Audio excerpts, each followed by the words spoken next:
పరిశుద్ధులు ప్రియులైన దేవుని పిల్లలందరికీ యేసుక్రీస్తు నామంలో శుభవందనాలు తెలియజేసుకుంటా ఉన్నాను.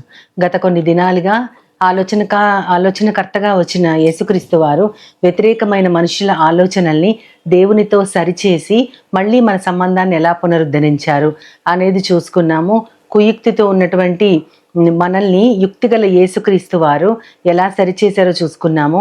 ఆలోచన చెరిపి వేసుకున్న మానవులని తానే మార్గమయ్యి మార్గాన్ని చెరిపి వేసుకున్న వారిని సరి అయిన మార్గంలో పెట్టడానికి ఈ లోకానికి వచ్చి ఆయన ఏం చేశారో కూడా చూసాము.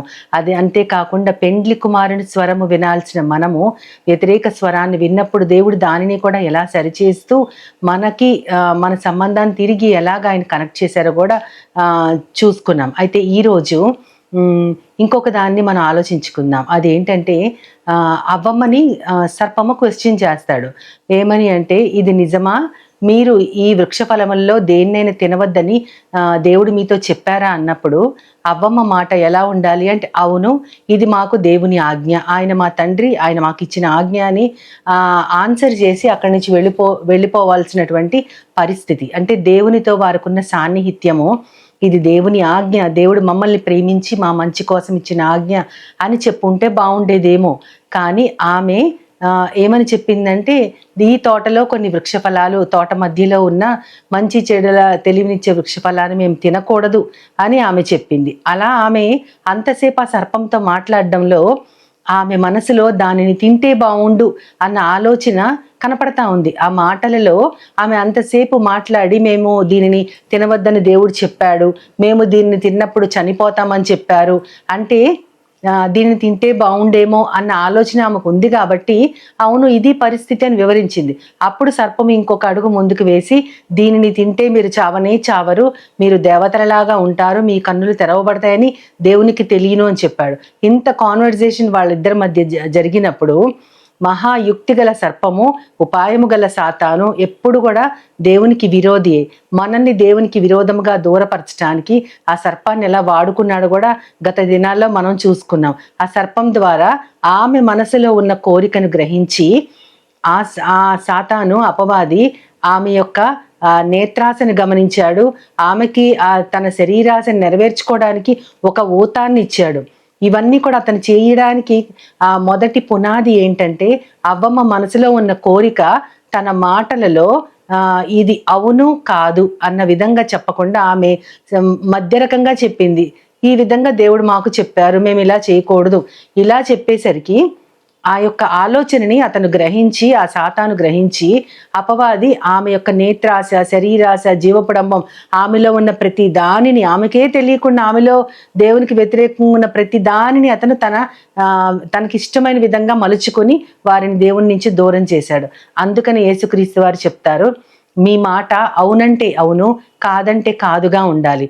అంతేకాని దీనికి వేరుగా వచ్చింది దుష్టు నుండి పుట్టిన ఆలోచన అని చెప్తారు. అంటే మనము అవునో కాదో, కొంతమంది అంటారు చూద్దాంలేండి, చేద్దాంలేండి, అప్పటికి వచ్చినప్పుడు ఆలోచించవచ్చు, ఇవన్నీ కాదు. అవును మనం చేయగలమా లేదా, కాదు నేను చేయలేను, అంతే.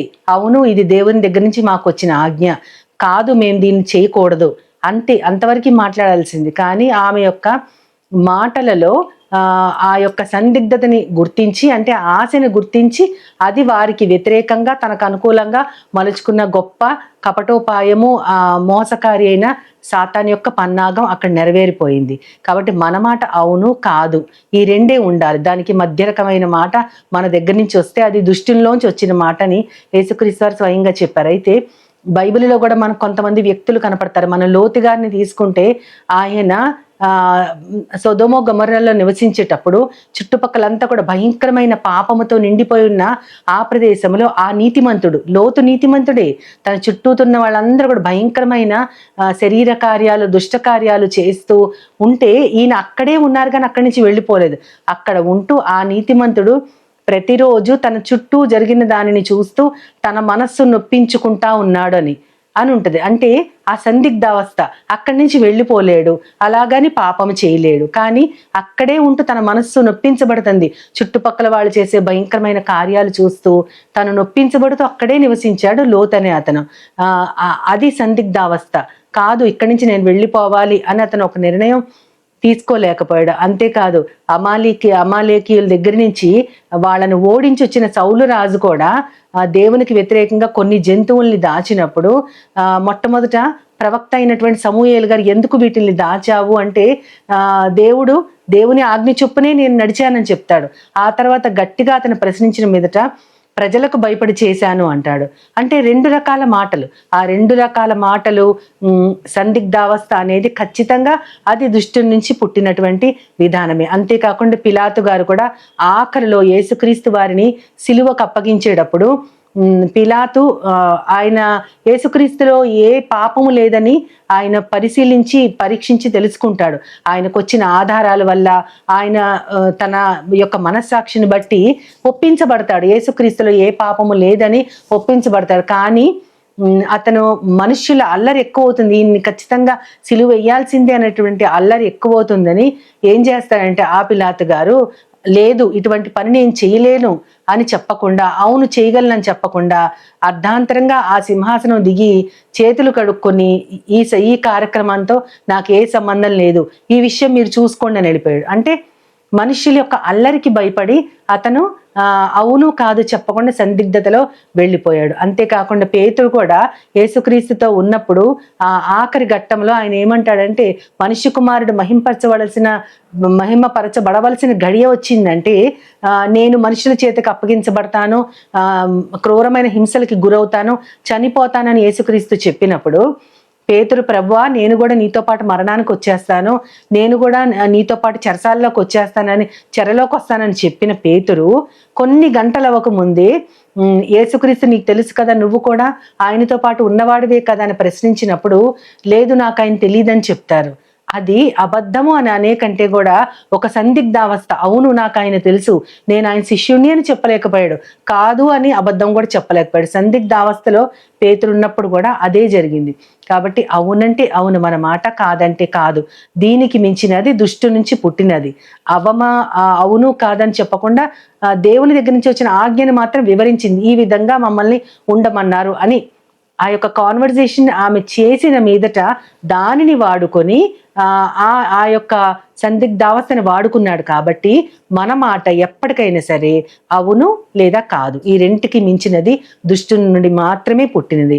దేవుని నుంచి మనము వేరుపరచబడటానికి, మనము బూడిదలాంటి స్థితి చేరుకోవడానికి మన మాట సందిగ్ధావస్థలో ఉండే మాటగా కాకుండా అవునంటే అవును కాదంటే కాదుగా ఉండటానికి మనం ఆ విధంగా ప్రేరేపించబడటానికి దేవుని సహాయాన్ని కోరుకుందాం.